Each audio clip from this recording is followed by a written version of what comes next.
মই প্ৰথমতেই বঙাইগাঁওবাসী সকলো মা ভনী বন্ধু বান্ধৱ আমাৰ গাৰ্জেন সকলোকে ধন্যবাদ জনাইছোঁ। কাৰণ 1990 চনত এই বেংগলী যুৱ ছাত্ৰ ফেডাৰেশ্যন আমি প্ৰতিষ্ঠা কৰিছিলোঁ আৰু তেতিয়া আমি বেংগলী জাতিৰ উত্থানৰ কাৰণে সকলোৰে সংগঠন আছিল, কিন্তু বেংগলীসকলৰ কোনো সংগঠন নাছিল। কিন্তু তেতিয়া আমি যুৱকসকলে মিলি এই অনুষ্ঠানটো প্ৰতিষ্ঠা কৰিছিলোঁ 1990 চনৰ 20 এপ্ৰিল তাৰিখে। আৰু তেতিয়াৰ পৰা ইয়াৰ ধাৰাবাহিক যি উত্থান, আজি অসমৰ চুকে কোণে গ্ৰামে গঞ্জে সকলোতে বিস্তাৰ হৈ পৰিছে আৰু সকলো ঠাইতে ইয়াৰ এটা ভিত গঢ়ি উঠিছে। আৰু আজি যুৱ ছাত্ৰ ফেডাৰেশ্যনে অসমৰ এক মুখ্য ভূমিকা গ্ৰহণ কৰিছে। বঙালী জাতি আপোনালোকে জানে যে অসমৰ প্ৰায় 80 লাখ বঙালী জনগোষ্ঠীৰ লোক আছে, হিন্দু বেংগলী। এই হিন্দু বেংগলী জনগোষ্ঠীৰ একমাত্ৰ সংগঠন বেংগলী যুৱ ছাত্ৰ ফেডাৰেশ্যন। বেংগলী যুৱ ছাত্ৰ ফেডাৰেশ্যনে ৰাজনৈতিক সামাজিক উন্নয়নমূলক সকলো কামতে সহযোগ কৰি আহিছে। আৰু এই ক্ষেত্ৰত মই সকলোতকৈ অধিক অনুপ্ৰাণিত হৈছোঁ যে আজি এই 36 বছৰ পিছত এটা আমাৰ 36তম প্ৰতিষ্ঠা দিৱস, এই 36তম প্ৰতিষ্ঠা দিৱসত আজি মই ইয়াত আহিবলৈ সুযোগ পাইছোঁ। ইয়াত সকলোৱে মোক মাতিছে, বঙাইগাঁওবাসীক সেইকাৰণে মই কৃতজ্ঞ। ইয়াৰ অনুষ্ঠানৰ উদ্যোক্তাসকলৰ প্ৰতি সম্ৰাট ভঁৰালসহ সকলো কৰ্মকৰ্তালৈ মই ধন্যবাদ জনাইছোঁ, কৃতজ্ঞতা জনাইছোঁ। আৰু এই সুযোগৰ কাৰণে মই সকলোকে ধন্যবাদ জনাইছোঁ। আৰু মই আজি এই মহান কেইজনমান আমাৰ যি নেতা, নেতাজী আমাৰ জাতিৰ প্ৰতীক সুভাষ চন্দ্ৰ বোস মহোদয়ৰ স্মৃতিত মই মাল্য অৰ্পণ কৰিছোঁ। ইয়াত ৰবীন্দ্ৰনাথ কবিগুৰু আমাৰ ৰবীন্দ্ৰনাথ সকলোৰে প্ৰিয় আৰু সকলোৰে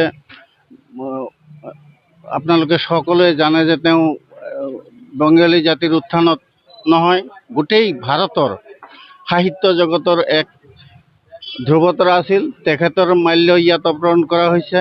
স্বামী বিবেকানন্দ যি হিন্দু ধৰ্ম ৰক্ষাৰ কাৰণে চিকাগোত গৈ এই ধৰ্ম প্ৰতিষ্ঠা কৰিছিল, তেওঁৰ ইয়াত মাল্য প্ৰতিষ্ঠা কৰা হৈছে। আমাৰ অসমীয়া জাতিৰ জীৱনৰ পুৰোধা ব্যক্তি লক্ষীনাথ বেজবৰুৱা যি স্মৃতিত মাল্যাৰ্পণ কৰিছে, ইয়াত সকলো সমন্বয় ঘটাইছে। আৰু বিশেষকৈ মই সকলোতকৈ ধন্যবাদ জনাইছোঁ যে আমাৰ সুধাকণ্ঠ ভূপেন হাজৰিকা, লগতে আমাৰ হিয়াৰামঠু জুবিন গাৰ্গকো ইয়াত আমি সমভাৱে আজি ইয়াত মাল্য অৰ্পণ কৰিছোঁ আৰু তেওঁলোকক আমি মনত পেলাবলৈ সক্ষম হৈছোঁ। এইকাৰণে আমাৰ খুব ভাল লাগিছে আজি। আৰু সেইকাৰণে মই সকলোলৈ ধন্যবাদ জনাই মই আৰু বিশেষ একো নকওঁ। আৰু এই জয় জয়কাৰ যাতে ইয়াৰ বঙাইগাঁৱৰ পৰা সৃষ্টি হয়। মই ভাবিছোঁ যে 1990 চনৰ 20 এপ্ৰিলত আমি কলাইগাঁৱত জন্মগ্ৰহণ কৰি এই বেংগলী যুৱ ছাত্ৰ ফেডাৰেশ্যনৰ প্ৰতিষ্ঠা হৈছিল, কিন্তু আজি আকৌ পুনৰ যাতে বঙাইগাঁৱৰ পৰা কলাইগাঁও আৰু বঙাইগাঁও ইয়াৰ পৰাই যাতে আকৌ পুনৰ ইয়াৰ উত্থান আৰম্ভ হয়। কিছুদিন আগলৈকে আমাৰ মনত এটা খুব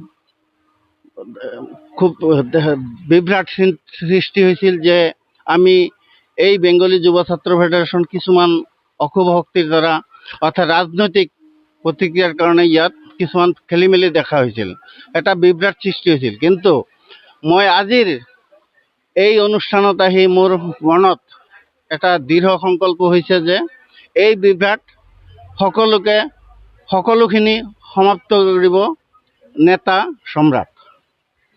এইটো আমি ভাবিছোঁ যে নেতা সম্ৰাটে এই বিভ্ৰাট সমাপ্ত কৰিব। আৰু বেংগলী যুৱ ছাত্ৰ ফেডাৰেশ্যন যিবিলাক দল গ্ৰুপ ইয়াত সৃষ্টি হৈছে, সকলোখিনি ইয়াতে তেওঁ অন্ততঃ ইউনাইটেড কৰিব পাৰিব। আৰু সেই আশা মোৰ মনত আজি উদয় হৈছে আৰু মই তেওঁক ধন্যবাদ জনাইছোঁ। এইখিনিকে কৈ মোৰ বক্তব্য সামৰণি মাৰিছোঁ। এই চেগতে আমাৰ প্ৰতিষ্ঠা দিৱস উপলক্ষে সমূহ অসমবাসীলৈ জাতি বৰ্ণ ধৰ্ম নিৰ্বিশেষে আমাৰ বাঙালী জাতিৰ তৰফৰ পৰা, বাঙালী যুৱ ছাত্ৰ ফেডাৰেশ্যনৰ তৰফৰ পৰা সকলোলৈ আমি আমাৰ প্ৰতিষ্ঠা দিৱসৰ শুভকামনা জ্ঞাপন কৰিছোঁ। আৰু এই চেগতে অসমৰ বৃহত্তৰ অসমীয়া জাতি হিচাপে বিভিন্ন জাতি জনগোষ্ঠীক লৈ আমি যাতে ভালদৰে জীয়াই থাকিব পাৰোঁ, শান্তিত থাকিব পাৰোঁ, সম্প্ৰীতিত থাকিব পাৰোঁ, প্ৰগতিত থাকিব পাৰোঁ, সমন্বয়ৰ মাজেৰে এই জাতিটোক আগুৱাই লৈ যাব পাৰোঁ। তাৰ কাৰণে এই চেগতে এই শুভ প্ৰতিষ্ঠা দিৱসৰ শুভক্ষণত সকলোৰে সহায় সহযোগিতা অন্তঃকৰণে আমি কামনা কৰিম। এইটোৱে মূল কথা আৰু